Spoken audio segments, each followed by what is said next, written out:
Hello guys, আমি কনি।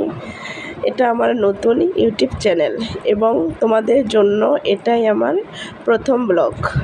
আজকে তোমাদের জন্য মায়ের মন্দিরের ব্লগ নিয়ে আসলাম। ভালো লাগলে প্লিজ তোমরা আমার চ্যানেলটা সাবস্ক্রাইব করো আর শেয়ার করো।